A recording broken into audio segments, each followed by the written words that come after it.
মানুষের যত বেশি জ্ঞান নেবে তত বেশি তোমরা শিক্ষা পাবে। আল্লাহ রাসূলের সাহাবীদের আদর্শটা কেমন আমি আপনাকে এটাই এবার বলি। মুহাম্মাদুর রাসূলুল্লাহ ওয়াল্লাযীনা মা'হু আশিদ্দাউ আলাল কুফফারি রুহামাউ বাইনাহুম। আল্লাহ পাক রব্বুল আলামিন বললেন মুহাম্মদ সাল্লাল্লাহু আলাইহি ওয়াসাল্লামের সঙ্গী যারা হয়েছিলেন আমি আল্লাহ পাক রব্বুল আলামিন আমার প্রিয় নবীকে দেখে দিয়ে যাদের শিক্ষা দিয়েছিলাম ওরা এমন শিক্ষা পেয়েছে দুনিয়ার জমিনে, ওরা এমন শিক্ষা পেয়েছে পৃথিবীর জমিনে, আমি তাদেরকে এক একটা স্টার বানিয়ে দিয়েছি। জোরে বলুন সুবহানাল্লাহ। স্টার মানে তারা বানিয়ে দিয়েছি, তারা বানিয়ে দিয়েছে আমি আল্লাহ, কোরআনে বলেছেন আমি আল্লাহ তারা বানিয়ে দিয়েছি। কেন তারার সঙ্গে উদাহরণ দিয়েছেন জানেন? আমার আল্লাহ পাক রব্বুল আলামিন এই জন্য তারার সঙ্গে উদাহরণ দিয়েছেন, নক্ষত্রের সঙ্গে উদাহরণ দিয়েছেন। এই তারা নক্ষত্রগুলি তারা পথ দেখায়, পথ দেখায়। আমার প্রিয় নবী সাল্লাল্লাহু আলাইহি ওয়াসাল্লাম বললেন আমার এক একটা সাহাবী তোমাদেরকে পথ দেখিয়ে দেবেন। এমন জীবন যারা তৈরি করেছেন আল্লাহ তাদের সম্পর্কে কোরআন শরীফে প্রশংসা করে বললেন আমি আল্লাহ পাক রব্বুল আলামিন মুহাম্মাদুর রাসূলুল্লাহ ওয়াল্লাযীনা মা'হু আশিদ্দাউ আলাল কুফফারি রুহামাউ বাইনাহুম। আমার আল্লাহ এখানে এমন যেমন বলেছেন অন্য আয়াতে বলেছেন রাদিয়াল্লাহু আনহু ওয়া রাদু আন। জোরে জোরে বলুন সুবহানাল্লাহ। ওরা আমার উপরে আমি আল্লাহ আমার উপরে ওরা রাজি আর খুশি হয়েছে, আমি আল্লাহ ওরা আমার উপরে রাজি আর খুশি হয়েছে আর আমি ওদের উপরে রাজি হয়ে গিয়েছি। কারা রাজি হয়েছে বললাম? সাহাবীরা। কেমন রাজি হয়েছে এবার একটু বুঝে রাখুন। আল্লাহ রাসূলের একজন বাচ্চা সাহাবী, অল্প বয়সের সাহাবী আব্দুল্লাহ ইবনে মাসউদ রাদিয়াল্লাহু তাআলা আনহু প্রিয় নবীর দরবারে এসে হাজির। আল্লাহ নবীর দরবারে হযরত আব্দুল্লাহ ইবনে মাসউদ আমার নবী পাকের দরবারে এসে বসে আছেন। অল্প বয়সের এরকম বয়সের বাচ্চা ছেলে আল্লাহ হাবিবের দরবারে কোরআন নাযিল হলো। বিশ্ব নবীর দরবারে যে সেই দিন যে নাযিল হয়েছে কোরআনের যে সূরাটি সূরা রহমান আর রহমান আল্লাহর কোরআন। জোরে বলুন সুবহানাল্লাহ। আব্দুল্লাহ ইবনে মাসউদ হুজুর বসে বসে সূরা রহমানটা নবীর জবান থেকে উনি পড়ছেন আর আব্দুল্লাহ ইবনে মাসউদ উনিও পড়ছেন। আল্লাহর হাবিবের জবান থেকে শুনতে শুনতে পুরো ওখানে বসে মুখস্থ করে নিয়েছেন। জোরে বলা যাবে? ছোট বয়সের ছেলেটা কোরআন মুখস্থ করলে তার জবান থেকে পড়লে খুব ভালো লাগে নাকি? হযরত আব্দুল্লাহ ইবনে মাসউদ রাদিয়াল্লাহু তাআলা আনহু হুজুর আমার এই কোরআনের আয়াতগুলো মুখস্থ করে নিয়ে এবার বললেন ইয়া রাসূলুল্লাহ হাবিবাল্লাহ আমি একটু যাই। আল্লাহর হাবিব বললেন ও আব্দুল্লাহ ইবনে মাসউদ যাও তুমি। হযরত আব্দুল্লাহ ইবনে মাসউদ বাইরে বার হয়ে আসলেন, পথে মধ্যে পড়ছেন কোরআনের আয়াতটা অতি সুন্দর করে পড়ছেন আর আমার রাসূলের জবান থেকে শিখেছেন, মানে এক বিন্দু এদিক ওদিক নাই। এত সুন্দর মধুর আওয়াজ কোরআনের সূরা রহমানের আওয়াজটা শুনলে আল্লাহ পাক জীবন ঠান্ডা করে দেন। জোরে বলুন সুবহানাল্লাহ। যখন এরকম পড়তে পড়তে ফাবিয়ালা ইরাব্বিকুমা তুকাজ্জিবান, কিভাবে আমার এত নিয়ামত অস্বীকার তোমরা করবে বলো? এই যে এত নিয়ামত দিয়েছি তোমরা অস্বীকার করবে কিভাবে? আল্লাহ কোরআনে পড়েছেন বলেছেন আর আব্দুল্লাহ ইবনে মাসউদ ওইটাকে খুব সুন্দর করে পড়ছেন আর আবু জেহেল সামনে দাঁড়িয়ে আছে, ও শুনতে পেয়েছে, ও সামনে গিয়ে আরো জোরে জোরে পড়ছে। কার সামনে? আবু জেহেলের সামনে। আবু জেহেল তো এ তো একেবারে কি জালেমের গোষ্ঠী, এ জালেমের গোষ্ঠী, এ শয়তানের কন্ট্রাক্ট দিয়েছিল আমার নবী দুশমনি করার জন্য। যত রকম দুশমনি আবু জাহাল করেছে, ও একেবারে সরাসরি কন্ট্রাক্ট নিয়েছে। আর আল্লাহর হাবিবের বড় দুশমনের সামনে যখন ওইটা পড়ছে, রাসূলের সাহাবী আব্দুল্লাহ ইবনে মাসউদ হুজুরের জবান থেকে ওই আওয়াজটা যখন আসে, আহারে আল্লাহ পাকের জমিনে যারাই শোনে তারা দিওয়ানা হয়ে যাচ্ছে, কিন্তু আবু জাহালের মনে রেখাপাত করলো না। সে আমার প্রিয় নবীর জবানে পড়া ওই আব্দুল্লাহ ইবনে মাসউদ হুজুরের জবান থেকে বার হয়ে আসছে যে কোরআন, ওই কোরআনের আওয়াজ শুনে আবু জাহাল গালাগালি শুরু করে দিয়েছে। আমার নবী পাকের শানে গুস্তাখি করে, আল্লাহর হাবিবের শানে এমন গুস্তাখি, প্রিয় নবীর শানে এমন বেয়াদবি, এমন কথাবার্তা বলতে লেগেছে। ছোট্ট ছেলে আব্দুল্লাহ ইবনে মাসউদ হুজুর আমার শুনতে পেয়েছেন ওই বাজে বাজে কথাগুলি, দৌড়ে গিয়ে আবু জাহালের দাড়িটা লাফ দিয়ে ধরে টেনে সজোরে একেবারে এক থাপ্পড় দিয়েছে। বলছে বিয়াদব, জায়গা পাও না, আমার নবীকে গান দাও। ছোট মানুষ, উঁচু, অত লম্বা চওড়া লোক, হৃষ্টপুষ্ট শুধু নয়, মক্কার লিডার, বড় উঁচু মানের লোক। আর কাফের হলে কি হবে, বেঈমান হলে কি হবে, দাড়ি ছিল বড় বড়, ধরেছে ছোট মানুষ, দাড়িটা ধরেই আচরণ দিয়েছে। আচ্ছা বলেন, মক্কার এত বড় লিডারের যদি কেউ মারে আর ছোট মানুষ তার ছাড়ে? সবার সামনে তাও। আব্দুল্লাহ ইবনে মাসউদ হুজুর যখন এই রকম মেরে বসেছেন, সঙ্গে সঙ্গে আবু জাহেলের যত সঙ্গী সাথীরা ছিল হযরত আব্দুল্লাহ ইবনে মাসউদ রাদিয়াল্লাহু তাআলা আনহুকে ধরে নিয়ে এতবার মারতে লেগেছে, হুজুরের এতবার মারতে লেগেছে, মারতে মারতে হুজুর আমার অজ্ঞান হয়ে গেছেন। আব্দুল্লাহ ইবনে মাসউদ আমার নবী পাকের প্রিয় সাহাবী, আল্লাহ রাসূলের সাহাবী, কান দিয়ে ঝরঝর করে রক্ত পড়ে অজ্ঞান হয়ে গেছেন। এমন একটা সময় জ্ঞান যখন ফিরল, আমার নবী পাকের দরবারে কাঁদতে কাঁদতে কান দিয়ে ঝরঝর করে রক্ত ঝরে আমার নবীর দরবারে গিয়ে হাজির হয়ে গিয়েছেন আল্লাহর হাবিব, দয়া নবী, দ্বীন ও দুনিয়ার বাদশা, প্রিয় নবী আমার আব্দুল্লাহ ইবনে মাসউদকে দেখে, আল্লাহর হাবিব আব্দুল্লাহ ইবনে মাসউদকে দেখে কান্না শুরু করে দিয়েছেন। ও বাবা আব্দুল্লাহ ইবনে মাসউদ, ও বাবা মাসউদ, তোমার এমন হলো কিভাবে বাবা? কে তোমাকে এমন আঘাত করেছে বাবা, বলো না। বলে ইয়া রাসূলুল্লাহ, হাবিবাল্লাহ, আবু জাহাল আমাকে এমন করে মেরেছে, আবু জাহালের লোকজনেরা আমাকে এমন আঘাত করেছে। কি করেছো মাসউদ, আব্দুল্লাহ ইবনে মাসউদ, কি করেছো তুমি বলো? বলে ইয়া রাসূলুল্লাহ, হাবিবাল্লাহ, আপনার সামনে বেয়াদবি করছিল, গুস্তাখি করছিল, আপনার সামনে এমন কথা বলছিল যেটা আমি সহ্য করতে পারিনি, যেটা আমি ধৈর্য রাখতে পারিনি। ইয়া রাসূলুল্লাহ, হাবিবাল্লাহ, আমার আখির জামানার নবী, বিশ্ব নবী, আমার হাবিবুল্লাহর সামনে বেয়াদবি কথা বলবে আর আমি সহ্য করব, আমি পারলাম না, তাই আমি ওকে এক থাপ্পড় দিয়েছিলাম। আল্লাহর হাবিব দয়া নবী বড় কষ্ট পেলেন। আব্দুল্লাহ ইবনে মাসউদের সঙ্গে কথা বলছেন, এমন সময় জিবরিল আমিন এসে হাজির। আল্লাহর ফেরেশতা জিবরিল আমিন আমার নবীর দরবারে উঠে আমার রাসূলের দরবারে দাঁড়িয়ে দাঁড়িয়ে হাসছেন। আহা, হাসো কেন তুমি? আমার কষ্ট হচ্ছে, আমার ছোট সাহাবীকে মেরেছে, তুমি হাসো কেন গো? ও ফেরেশতা জিবরাইল, কি এমন হলো? আমার সাহাবীকে মেরেছে, তুমি কেন হাসো? জিবরিল আমিন আলাইহিস সালাম বলেছিলেন, ইয়া রাসূলুল্লাহ, হাবিবাল্লাহ, ইয়া রাসূলুল্লাহ, হাবিবাল্লাহ, আমি হাসি কেবল নয়, আমি একা হাসি না, আল্লাহ পাক রব্বুল আলামিন এই সময় হাসছেন বলে আমি জিবরাইল আল্লাহর হাসি থেকে আমি হাসি। আর জোরে বলো সুবহানাল্লাহ। কে হাসছেন? আরে আল্লাহ হাসছে। আল্লাহ হাবিব সাল্লাল্লাহু আলাইহি ওয়াসাল্লাম বললেন, তাহলে তুমি আল্লাহ কেন হাসছো আমাকে বলো, কেন হাসছো? জিবরিল আমিন বলছেন, ইয়া রাসূলুল্লাহ, হাবিবাল্লাহ, আল্লাহ কেন হাসছেন আমি বলতে পারি না, আল্লাহ হাসার কারণটা কি রেখেছেন আমি কিন্তু জানি না, এখন আমার দ্বারা বলা সম্ভব নয়, তবে আমার আল্লাহ হাসছেন বলেই তো আমি হাসছি। আল্লাহ হাবিব কিছু বললেন না, আল্লাহ যখন হাসছেন তো হাসছেন। বেশ কিছুদিন এমন কেটে গেল, বদরের প্রান্তরে নওজোয়ান যুবক ভাইরা আমার, বদরের প্রান্তর আমার নবীর দুশমনেরা এসে ইসলামকে মিটিয়ে দেওয়ার জন্য, ইসলামকে কালিমা লিপ্ত করার জন্য, ইসলামকে জনমের মতো মুছে দেওয়ার জন্য আমার নবী দুশমনেরা এসে, কুফারে কুরাইশরা এসে যুদ্ধের ময়দানে নবীর সাহাবীদের সঙ্গে মোকাবেলা করে ইসলামকে শেষ করে দেবে। সেই বদরের প্রান্তরে আমার নবী পাকের সাহাবীরা গিয়ে হাজির। ও নওজোয়ান যুবক ভাইরা আমার, আল্লাহ নবীর সাহাবীরা দল দল গিয়ে যুদ্ধের ময়দানে লড়াই করেন। যুদ্ধের ময়দানের একটা হিসাব হলো, কেমন হিসাব জানেন? যুদ্ধের ময়দানে কাউকে ছাড়া হয় না, যুদ্ধের ময়দানে কাউকে ছেড়ে দেওয়া হয় না।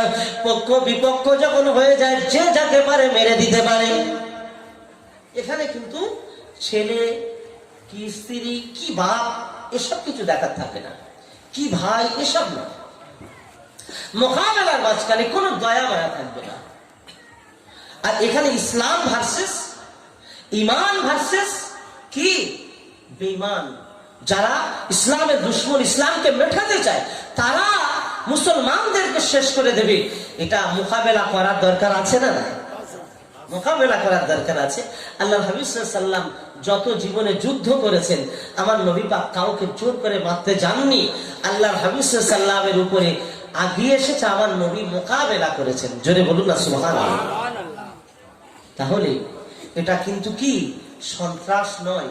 কেউ আজ তহমত দেওয়ার চেষ্টা করছে, তাই ফ্রান্সের মাটিতে আমার নবীর কার্টুন বানিয়ে, নাউজুবিল্লাহ আস্তাগফিরুল্লাহ, আমার রাসূলুল্লাহর ব্যঙ্গচিত্র করে ফ্রান্সে বড় বড় বড় বড় বিল্ডিং এ প্রদর্শনী করছে। প্রদর্শনী, যে প্রদর্শনী পৃথিবীর মাটিতে এত বড় সাহস, আজকে আমাদের দাজ্জালের গোষ্ঠী দাজ্জাল ভারতের মাটিতে সাপোর্ট করেছে। ভারতের মাটিতে সবার অধিকার গণতান্ত্রিক রাষ্ট্র, এখানে আমাদের সকলের সম্মান বজায় রাখতে হবে। এটা আমাদের ল আর সংবিধান। সেই সংবিধানকে কলুষিত করে আজকে তাদের সাপোর্ট করছে সে জালেমের গোষ্ঠী। ভাবতে অবাক লাগে, আমাদের দেশের প্রধানমন্ত্রী এইরকম একটা বিবৃতি, এটা আমাদের জন্য অত্যন্ত কষ্টের এবং দুঃখজনক। প্রিয় ভাইরা আমার, এটা অত্যন্ত কষ্টের। আমার প্রিয় নবী সাল্লাল্লাহু আলাইহি ওয়াসাল্লামের কষ্ট দেবে কেউ, আমি ইমানদার, আমার মন কাঁদবে না। কাজী নজরুল বলেছে, আমার প্রিয় নবীর কষ্টতে তোমার জান যদি না কাঁদে, তাহলে তুমি মুমিন নয়, মুনাফিক। কি বললেন? তুমি মুমিন নয়। নবীকে বড় কথা বলেছে, নবীকে কষ্ট দিয়েছে, তোমার যদি হৃদয়ে কষ্ট না হয়, তাহলে তুমি জেনে রেখে দিও ওই ভাষাটা, তুমি আসলে মুমিন নয়, তুমি মুনাফিক। এতে আর কোনো সন্দেহ নাই। আমরা আমার রাসূলকে ভালোবাসি না, বাসি না? একবার জোরে বলে। আল্লাহর হাবিবের কেউ কষ্ট দিলে সব দিয়ে দেব, কিন্তু নবী পাকের সম্পর্কে কেউ কোনো বিকৃতি করবে, কেউ কোনো কার্টুন বানাবে, এটা আমরা কখনো ছেড়ে দেব না, কখনোই মেনে নেব না। আমরা না খেয়ে থাকবো, জান চলে যাবে, কিন্তু রাসূলের সাথে বেয়াদবি করবে, এটা আমরা কখনো বরদাস্ত করব না। আমরা জোরে বলুন না সুবহানাল্লাহ। এখন জোরে বলুন নারে তাকবীর। আমরা তাই মায়েদেরকে বলবো এই মাহফিল থেকে, গার্নিয়ার বলে যে ফ্রেশ ওয়াশ, এই ফ্রেশ ওয়াশ ফ্রান্সের তৈরি, এটা আপনারা কেউ ব্যবহার করবেন না। ফ্রান্সের বহু প্রোডাক্ট আছে, বয়কট করুন, কেবল নবীর ভালোবাসার জন্য। লাফার সিমেন্ট অনেকজন ঘর করে না, হ্যাঁ এই সিমেন্ট, এটা ফ্রান্সের প্রোডাক্ট, এই এদের প্রোডাক্ট বয়কট করুন। আবার এই আর্থিক ব্যাপারে যদি তাদের যদি ধস নামে, তাহলে শিক্ষা বড় শিক্ষা পাবে। এজন্য আমাদেরকে প্রতিবাদ, এখান থেকে বসে আমরা তো আর অন্য কিছু করতে পারবো না। আমাদের যতটা ক্ষমতা, আমরা সেই জিনিসগুলো ব্যবহার করবো না, তাদের থেকে সরে আসবো। এটা আমার ইমানি দায়িত্ব, এটা আমার ইমানি কর্তব্য, আমার প্রিয় নবীর ভালোবাসার একটা নিদর্শন। একবার বলুন না সুবহানাল্লাহ। এটা আমরা করবো ইনশাআল্লাহ। আর আমরা খবর নেবো আরো কি জিনিস আছে, সেইগুলো ব্যবহার করবো না। অনুজন যুবক ভাইরা আমার, আমি যে কথাই আপনাকে শোনাতে চাইছিলাম, আমার প্রিয় নবীর মহব্বত, আল্লাহ রাসূলের সাহাবীদের আল্লাহ পাক কেন স্টার করেছেন, আল্লাহ পাক যেন পথ নির্দেশনা কেন জানিয়েছেন, রাদিয়াল্লাহু আনহু রাদওয়ান। আল্লাহ পাক কেন বললেন তাদের প্রতি আমি রাজি, আর ওরা আমার প্রতি রাজি, আমি তাদের প্রতি রাজি। এই কথাটা আমার আল্লাহ কেন জানেন? তার একটা নিদর্শনের কথা বলছি। আমার নবী পাকের সাহাবী আব্দুল্লাহ ইবনে মাসউদ ওই বদরের প্রান্তরে যেতে যেতে দেখলেন আবু জাহাল এক জায়গায় পড়ে গোল খাচ্ছে, আর খালি বলছে আমাকে বাঁচাও। আবু জাহাল বলছে আমাকে বাঁচাও, আমাকে বাঁচাও। আর ওই সময় আব্দুল্লাহ ইবনে মাসউদ হুজুর আমার দেখতে পেয়েছেন আবু জাহাল শুয়ে আছে। বলে হ্যাঁ রে দুশমন নবীর, এই নবীর দুশমন, খোদার দুশমন, তুই এখনো মরিস না, এখনো বেঁচে আছিস? বলে হ্যাঁ এখনো বেঁচে আছি। আল্লাহ নবী সাহাবী আব্দুল্লাহ ইবনে মাসউদ বললেন তুই যখন এখনো বেঁচে আছিস, তাহলে আমার তো একটা শেষ করি, আমার তো শেষ কাজটা আমার করতে হয়। আমি আর দেরি করব না, শেষ কাজটা করার জন্য এক মুহূর্ত আমি আর দেরি করব না, আমি তোর শেষ কাজটা করে দেব। ওই সময় আবু জাহাল বলল এ মাসউদ তুমি আমাকে কি করবে? বললে তোর গলাটা কেটে নিয়ে আমার নবীর দরবারে নিয়ে যাব। হযরত আব্দুল্লাহ ইবনে মাসউদ রাদিয়াল্লাহু তাআলা আনহু বলতে না বলতে একেবারে বুকের উপরে চেপে বসেছে। বুকের উপরে যখন চেপে বসেছে, আব্দুল্লাহ ইবনে মাসউদ হুজুর আমার বুকের উপরে চেপে বসাতে আবু জাহাল এবার বলতে লেগেছে, আব্দুল্লাহ ইবনে মাসউদ শোন না, তুই তো গোলামের বেটা, তুই আমার গলা কাটবি, এর থেকে আর লজ্জা কি আছে? ও মরবে তবু সম্মান বাঁচাবে না। বলছে আমার গলা যদি কাটে, ভালো লোক কাটুক, তুই গোলামের বেটা আমার গলা কাটবি? কি বড় তো বলে তো দেখি। এরকম আপনারা দেখে শুনেছেন কোন সময় এরকম দুনিয়ার লোক আছে? আমার জ্ঞানে তো আমি এরকম কখনো হিস্ট্রিতে বলেন আর অন্য কিছুতে পাই না। আরো মজার কথা আছে, আরো অবাক করার কথা। হযরত আব্দুল্লাহ ইবনে মাসউদকে বলেন, হযরত আব্দুল্লাহ ইবনে মাসউদকে বলল, মাসউদ, আব্দুল্লাহ ইবনে মাসউদ শোন না রে, তুই আমাকে যখন গলা কাটবি, আমার গলাটা কাটার সময় আমার নিবেদন, যদি সত্যিকারে গলা কাটতে হয়, আমি আবু জাহাল আমার গলাটা কাটবে, একটু বড় করে কাটবে, আমার গলাটা একটু বড় করে কেটে দেবে। বললেন কেন? গলা আমার বড় করে কেটে কি লাভ? বলে হ্যাঁ, আমি যে মক্কার লিডার, মক্কার যে আমি নায়ক, মক্কার যে আমি লিডার, এটা আমার গলাটা দেখে লোক চিনতে পারবে যে না আমাদের লিডার ছিল সে আবু জাহেল।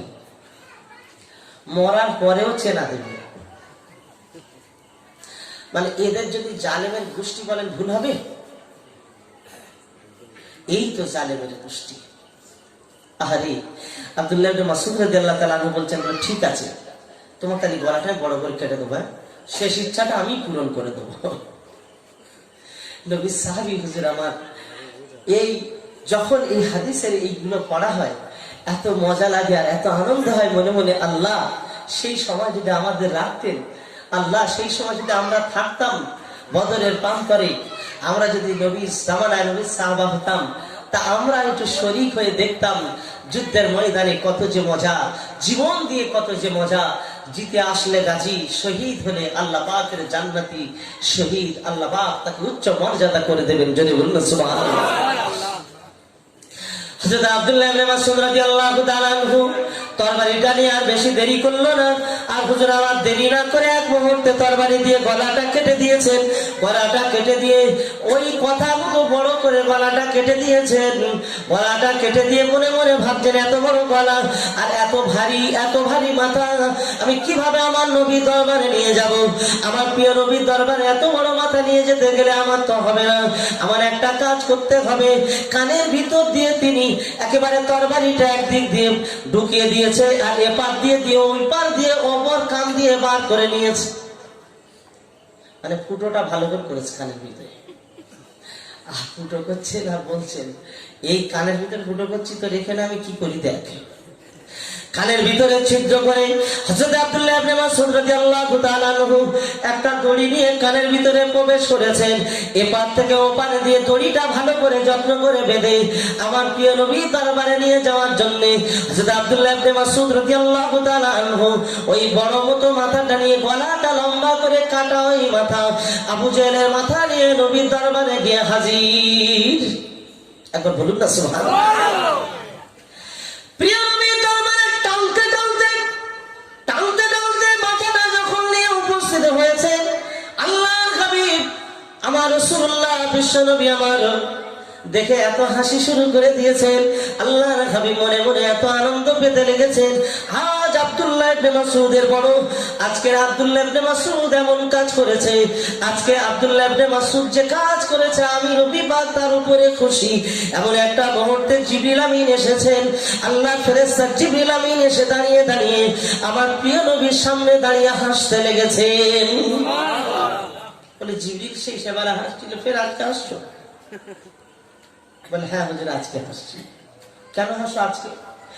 জিবরিল আমিন বলে ইয়া রাসূলুল্লাহ, আজ হাসছি এই জন্য, আজকেও আমার আল্লাহ পাক হাসছেন, আর আমি আজকে আমার আল্লাহকে দেখে আপনার সামনে আমি হাসছি। বলে ওগো জিবরিল, সেদিন তো বলনি আমার আল্লাহ পাক কেন হেসেছেন, আজকে কি বলতে পারো আমার আল্লাহ কেন হাসেন?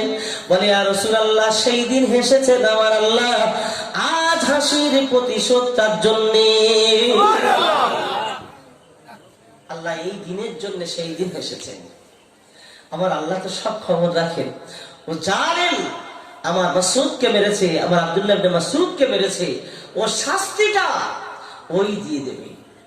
আল্লাহ পাকের নবী দয়া নবী সাহাবী হযরত আব্দুল্লাহ ইবনে মাসউদ রাদিয়াল্লাহু তাআলা এমন একজন সাহাবী ছিলেন আমার নবী পাকের সাহাবী আল্লাহর হাবিব দিন দুনিয়ার বাদশা প্রিয় নবী সাহাবী আমার আল্লাহ পাক রব্বুল আলামিন তার এত মর্যাদা দান করেছেন যে মর্যাদা বর্ণনা করে কখনো শেষ করা যাবে না হুজুরের জবানে বর্ণিত অসংখ্য হাদিস অসংখ্য হাদিসে আল্লাহ রাসূলের সাহাবী আব্দুল্লাহ ইবনে মাসউদ বলেছিলেন আমার জীবন থাকতে আমার সামনে আমার নবীর খেলাফ কেউ একটা কাজ করবে আমি আব্দুল্লাহ ইবনে মাসউদ কখনো মেনে নেব না জোরে বলুন সুবহানাল্লাহ আরো একবার জোরে বলুন সুবহানাল্লাহ হুজুর আমার বলেন এক তারিখে আমি মসজিদে নববীতে নামাজে বসেছিলাম মসজিদে নববীতে নামাজের পরে ফজরের পরে বেশ কিছু সময় আমি বসে রয়েছি কিছু লোকজন দেখলাম আছে সাহাবীরা কিছু রয়েছেন তারা ইশরাকের নামাজ পড়বেন বলে আমি আব্দুল্লাহ ইবনে মাসউদ ইশরাকের নামাজ তারা পড়বেন কিন্তু এমন একটা সময় দেখতে পেলাম ওই মানুষগুলো ইশরাকের নামাজ পড়বেন কিন্তু জামাত করে আমি দিন ওরা জামাত করার জন্য ইশরাকের নামাজ জামাত হবে ইশরাকের নামাজ জামাত হয় না হযরত আব্দুল্লাহ ইবনে মাসউদ রাদিয়াল্লাহু তাআলা উঠে গিয়েছেন এই তোমরা এরকম করছো কেন বলে না আমরা নামাজ পড়বো কেন তোমরা ফজরের নামাজ পড়োনি না জি পড়েছি এখন কি পড়ছো এই জামাত করছো কি বলে এটা ইশরাকের নামাজ বলে কেন বলে আল্লাহ নবী বলেছেন জামাত করলে 27 গুণ সওয়াব বেশি জামাতের নামাজ পড়লে তা আমরা এত মানুষ আসি যখন জামাত করে নেব বলে এই দেখো আমার রাসূলুল্লাহ সাল্লাল্লাহু আলাইহি ওয়াসাল্লাম কখনো কি ইশরাকের নামাজ জামাত করেছে আমি যে কাপড় পরে আমার প্রিয় নবীর সামনে ঘুরেছি যে থালাতে ভাত খেয়েছি আজও আমার কাছে আছে আল্লাহর হাবিবের সামনে যে টুপি পরেছি আজও আমি সেটা পরে ঘুরি জেনে রাখো আমার নবী পাক যেটা করেননি তোমরা করবে আমি কখনো বরদাস্ত করব না আল্লাহ রাসূলের সাহাবী সেখান থেকে দূর করে বার করে দিয়েছেন চলো দূর করে বার করে দিয়েছেন বার হও না আমার নবীর খেলাফ একটা কাজ করবে এটা কখনো আমি বেঁচে থাকতে মেনে নিতে পারবো না আল্লাহর হাবিবের মহব্বতের মানুষের আদর্শ আর চরিত্র এটাই হবে আমার আল্লাহ পাক এটাই শিক্ষা দিয়েছেন সেই জন্য বলেছেন সাহাবীদের ঘটনা বলেছি সাহাবীদের ইতিহাস আমি কোরআনে বর্ণনা করে জ্ঞানী মানুষদের আমি আল্লাহ পাক রব্বুল আলামিন বলেছি জ্ঞানী মানুষের দ্বারা উপকৃত হবে যদি বলুন না সুবহানাল্লাহ হবে না হবে আল্লাহ পাক রব্বুল আলামিন ওই আয়াতের অংশতে দ্বিতীয় যে বিষয়টা বলেছেন আমি এবার আপনাদের কাছে আগাবো আমি যে আয়াত আপনাদের কাছে তেলাওয়াত করেছি সেই আয়াতে পড়েছে আল্লাহ তুশরিকু বিশাইয়্যা ওয়া বিল ওয়ালিদাইনি ইহসানা তোমরা আল্লাহর সঙ্গে শরীক করবে না দ্বিতীয়ত তোমাদের কাজ হলো পৃথিবীর জমিনে না মা